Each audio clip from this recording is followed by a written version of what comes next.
Hello everyone and welcome back to the Great Book of Grudges. My name is Nathan and today we're going to be talking about possible future DLC. Surprise, surprise. But with the whole conversation coming up recently of Immortal Empires needing to be a base game thing, something that I've spoken about months ago and so on, well, it opens up the possibility to really exciting DLC, stuff that we kinda expected but in a completely different form. So I'm obviously talking about the Dogs of War here, as you can tell from the title, but it's a bit different. In a perfect world, we'd get all the factions attached to the Dogs of War. This would be Estalia, Tilea, Araby, and the Border Princes as their own separate thing. Maybe not so much the Border Princes because of the law changes by Games Workshop, but the other three, yeah, it's very possible. Now we'll get into the specifics about that, but look at the Immortal Empires map. This is something that we've spoken about before. If we have Immortal Empires specific DLC, it opens up the possibility to loads and loads of different types of DLC, which, yeah, is kind of needed to flesh out the world a little bit. Now, Tilea isn't the biggest territory in Warhammer Fantasy, as you can tell here, but the idea is a mini race pack. So you get a roster and possibly 2 legendary lords, one in Tilea and one somewhere else, so you've got a little bit moving around, and I think this would work out quite well. As mini race packs would add the possibility of loads of more DLC, plus it will allow Games Workshop and Creative Assembly just to have a little bit of fun, which is important with these types of things. It gives us something more unique, and we'll get to that in a little bit. Now, before we jump into the history of Tilea and what makes them so unique, another reasoning as to why this needs to happen and separate them through a variety of different DLCs rather than just Dogs of War by themselves. I do think Dogs of War should still happen, but splitting them would be better, mostly because it's different cultures, right? You wouldn't call a Spaniard an Italian, or vice versa, and this is how it works in Warhammer Fantasy. Italians and Estalians are very different people. Yes, they've got some similarities, because at the end of the day they're human, but, separating them will allow for different things. So as usual with these things, let's start off with the landmass itself. As you can expect, Tilea is very much inspired by Italy. It's not a large country, it's one of the smallest ones in Warhammer Fantasy, really only around 2 regions in Immortal Empires, a little bit more if you actually go into the proper lore of it. When it comes to actual lore of Warhammer Fantasy, everything is scaled a lot more, so there's a lot more towns, cities, and all that type of stuff. But irrespective of that, yeah, it's still a very small country. Anyways, so the area is known for grasslands, it's obviously very coastal, there's loads of mountains within those regions too. Yeah, it's basically Warhammer Fantasy Italy, as I said. Tilea is not actually a kingdom, but rather more a collection of city-states and republics, and it's what makes it so unique, as the history of Tilea is very much getting from different points of the timeline from our own real-world Italy and just mashing it up all together. This is why we have some medieval towns there, some medieval city-states.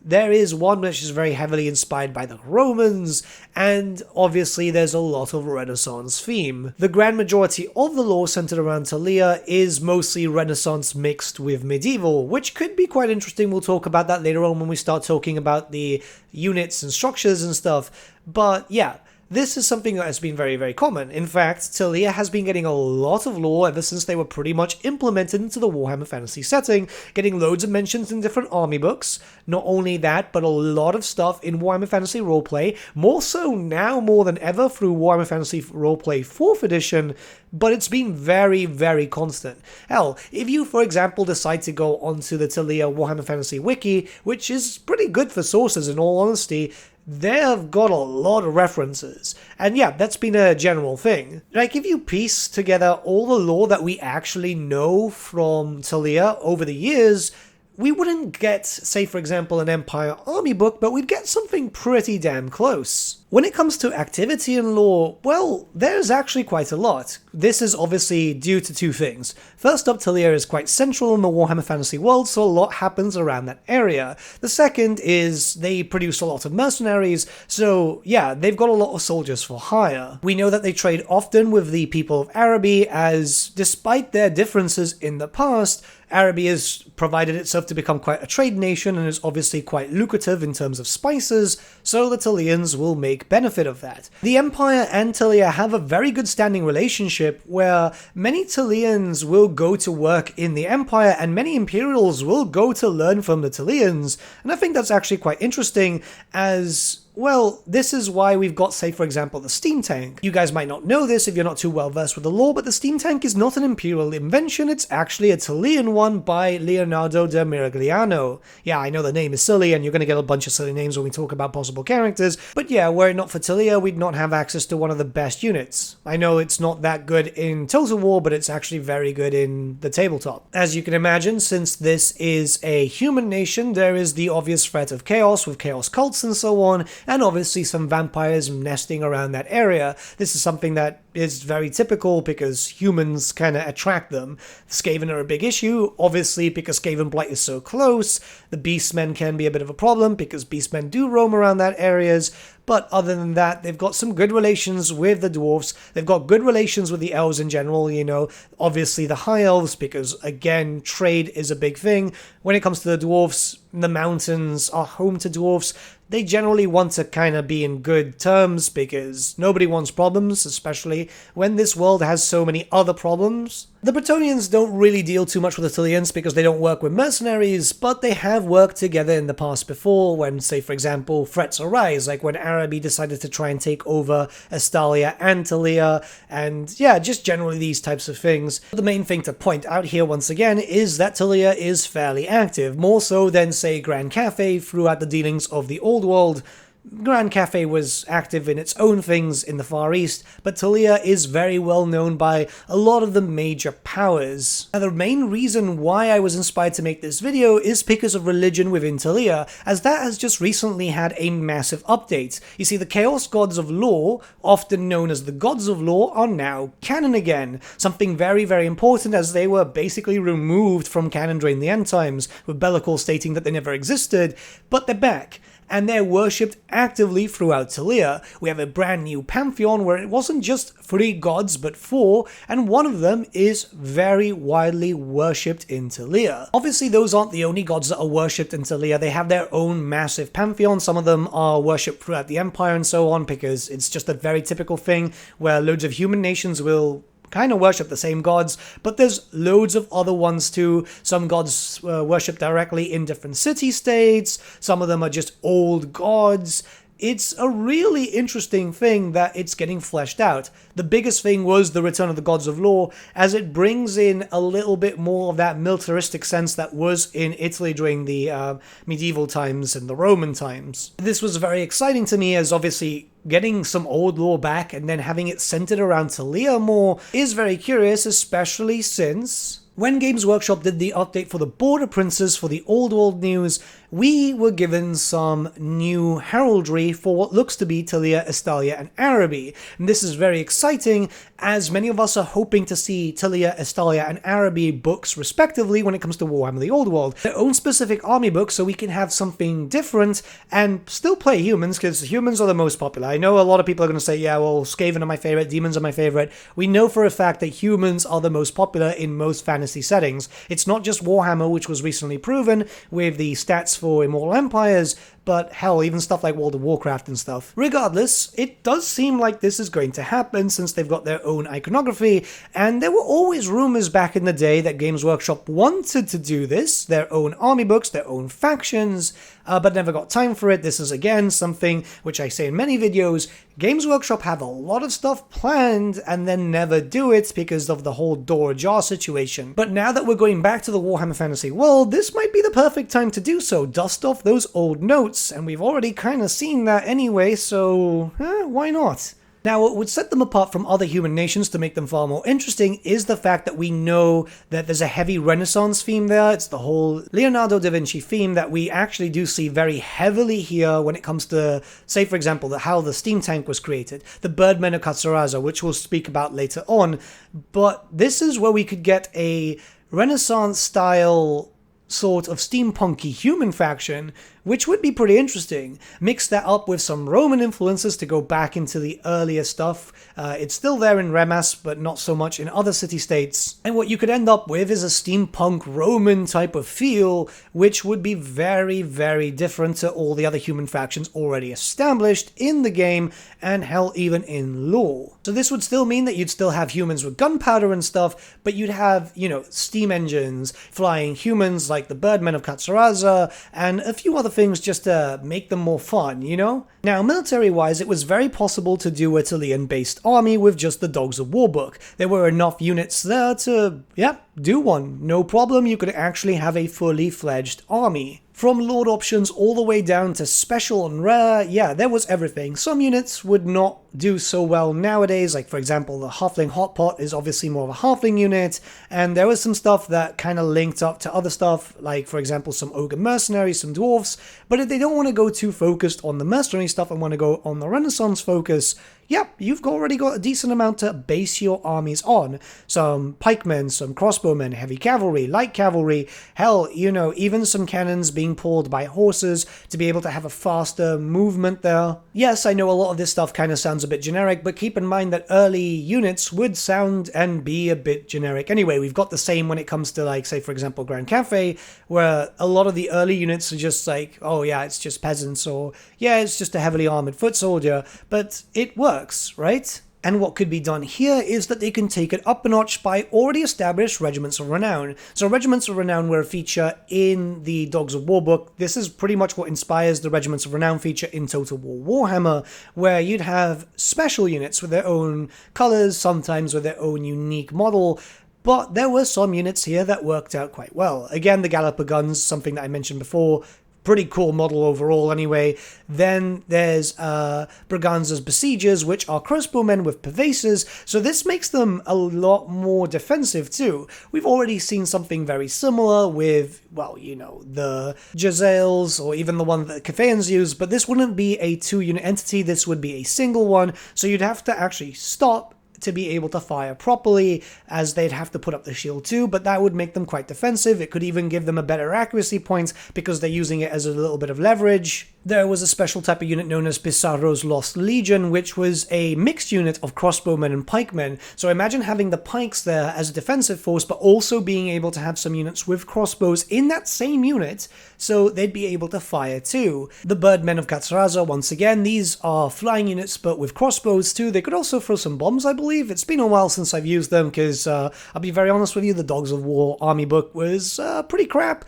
But that was for later editions where, older army books just weren't balanced to deal with or the insanity of like 8th edition. But this would give you a highly mobile flying ranged unit, which should be stupidly fast too. It's likely that the Tileans would also have access to the Hellblaster volley gun, because that was something that was made by Leonardo. And Leonardo would be a big factor here, right? Because Leonardo de Miragliano, which we'll discuss now as a possible legendary character, even though he's long dead, but Total War Warhammer doesn't really count for these things. A lot of characters that should be dead are alive. He could have created more concepts. We know that he died and there was loads of stuff that was basically lost, so it's possible that he could have, if he's still alive in this timeline, right, in the Total War timeline, could have created other things, which is more online with the whole Da Vinci aspect, So just some war machines which would make Tilea more unique, and hell, maybe even some type of new version of the steam tank, or other types of weaponry which would give Tilea some sort of edge against, the fact that you've got Skavenblight right next to you, because you're going to need some heavy firepower to deal with the Skaven. This would also be the perfect time to introduce an engineer-style character, a generic hero, or even lord, which would then allow for to have like a dwarf engineer with your Tilean roster to boost up your war machines, to boost up all that type of stuff. I'm not saying that you should have as many war machines as the Empire, but definitely a few here and there. Every human nation is going to need some sort of war machine, barring Bretonia. I mean, you see a lot of them already with Cafe, and we're likely to get more. It's just to, give you an edge, because you're going to be dealing with a lot of demons and stuff. But whilst we're on the topic of legendary characters, there's a lot of possibilities. Yes, a few of them are dead, but like I said, Total War doesn't really adhere to that, and that's a good thing, because we got big badasses like Borgio the Besieger. This guy is known as an expert of siege warfare, and I mean, his model is pretty cool. Belladonna, I'm not too sure about, because her area, her town is Tobaro, and that seems to be now in Estalia when it comes to Total War Warhammer. I'm not too sure why they did that. She's known to be the Black Widow. Essentially what she's known to be is marrying very, very powerful husbands, wealthy husbands, and then they mysteriously die. Who would have thought? Lorenzo Lupo is a cool character. He's basically the last remnants of the Roman Empire. He stylizes himself as a Roman leader, essentially, which is kind of cool. Marco Colombo is a very big character. He's a, Christopher Columbus Warhammer-style character. So he's known to travel. He's got a cool model, too. And then obviously there's Leonardo too, but he'd be some sort of legendary hero because, it just kind of fits. He could be hired by anyone and he could be the ultimate engineer character, But there's loads more. There are literally loads and loads more because Chilean lore has always established more and more characters over the years. Warhammer Fantasy Roleplay did help out with that too. However, these are the main ones, as these are the ones that had models. Midas the Mean did too, but let's be honest, he's Arabian. He's also another contender that could be for Tilea as a legendary hero. Hell, it would be kind of nice if we got this as a race pack, and since it would be a mini race pack with only 2 legendary lords, because I feel like that would be the best format. We'll go into that a little bit later, but maybe if we're only getting 2 legendary lords, then we could get 2 legendary heroes, right? It would be kind of cool. Now, since Tilea is actually quite small, it would make sense to have 1 legendary lord in Tilea and 1 legendary lord somewhere else. The one in Tilea, if I had my say, would probably be like Borgio the Besieger, because, it just kind of makes sense. And then maybe Marco Colombo in the territory of Ind or Koresh when they eventually open up those areas, as, he's an explorer. And what better way than kind of theming it around that? This area has now been opened up. Marco Colombo has been sent to that area just to, map it out. It kind of already fits. Borgio would start in Merigliano, where you'd have a pretty difficult fight at the very beginning, as you'd be fighting against Clan Scryer and Ikaclaw, but after that should be smooth sailing, right? Right? And again, 2 legendary heroes, 1 per faction, and you're pretty much golden there already with something quite fleshed out. We've already got a decent amount of things with possible units, with possible characters, hell, with start positions too. It just kind of writes itself. And like I said before in lore, Tilea is actually fleshed out properly, which is a big thing here. So you already have information regarding, say for example, their architecture. Leaning towers are a thing there. Yeah, I know, it's cringe, but yeah. We know about medicine, we know about laws, we know about people, we know about fashion. Literally the only thing that we don't have is an army book, but all the concept, all the lore, all the usual type of stuff that you'd expect in an army book prior to the actual unit pages themselves, which go into, all the usual rules and stuff. It's all there. We already have all this stuff. We have an army book without actually having an army book. Like I said, Tilea is so incredibly fleshed out compared to, hell, even Kislev at some points. Kislev was very fleshed out in terms of lore, but not so much as compared to, say, for example, Tilea itself. When you compare it to, say, for example, Grand Cafe, well, Tilea is done in that regard, So there's a lot of stuff that could be drawn upon just to finish it up and make it a race pack. So the question stands now, could this realistically be a DLC in the future? And there's a few things to talk about here just to kind of hammer it in. Obviously, Creative Assembly will have to make Immortal Empire's base game for this to happen because Tilea does not fit into the map for the Realm of Chaos right now. There could be map expansions and so on, but I feel like that would be way too much work. You could easily add in a race pack in the Immortal Empires, give it a little bit of story like the Tomb Kings have, or even the Vampire Coast, and it doesn't have to be so heavily on the narrative. The narrative is there, but you don't have to do it if you don't want to. Creative Assembly obviously have to be interested, but I'm assuming that they're going to want to try and milk this series for all it's worth. Even the fact that we're in a drought many months in, we've got 20 to 25,000 players on average, which is insane. So they're going to want to sell as much DLC as possible to get those people and more people returning, obviously. Games Workshop need to obviously be involved too, but like I said with the old world thing, it's very likely that they've got at least some plans, or with the whole door ajar aspect. But yeah, it would make sense for them to make those miniatures because cross-promotion. Just imagine this down the line, because I'm not expecting this DLC now or next year, maybe 2 years, 3 years down the line, right? You never know, right, with these things, because Creative Assembly are just very strange with the DLC aspect. It's like, oh yeah, more DLC more often, but it's not really been proven just yet. Anyways, let's not ramble, yeah? So say a DLC does get announced for Tilea, a small race pack. But at the very same time, an army book and an army roster gets announced for Warhammer the Old World.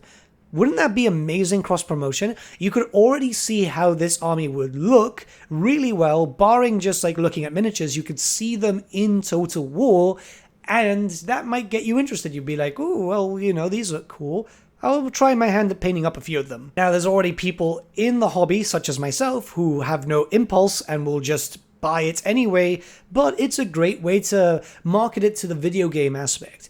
This is something that Games Workshop have been learning with, you know, Dawn of War and stuff. They've been learning very slowly, but marketing, cross-marketing with video games that are very popular sells miniatures. So I think this is actually very much doable. We'll have to wait and see, but I really want more human factions. I do. I know it sounds boring, and yeah, it kind of is, but it would flesh out the world more. I'm tired of seeing Empire clones. I really, really am. And it would be just awesome, especially for Tilea, if we had this. And then obviously Astalia and Araby. We're going to talk about them later. I know I sound like a broken record for Araby, but yeah, no, it's something that I very much expect, and I'm hoping that we're on the good timeline for that, you know? That we'll actually get that stuff. But let me know what you guys think. Do you think that we could get Tilea as a mini race pack? Do you think that it would be established as its own thing? How would you see it being done? Let me know your thoughts in the comments below, and let's start a bit of a discussion.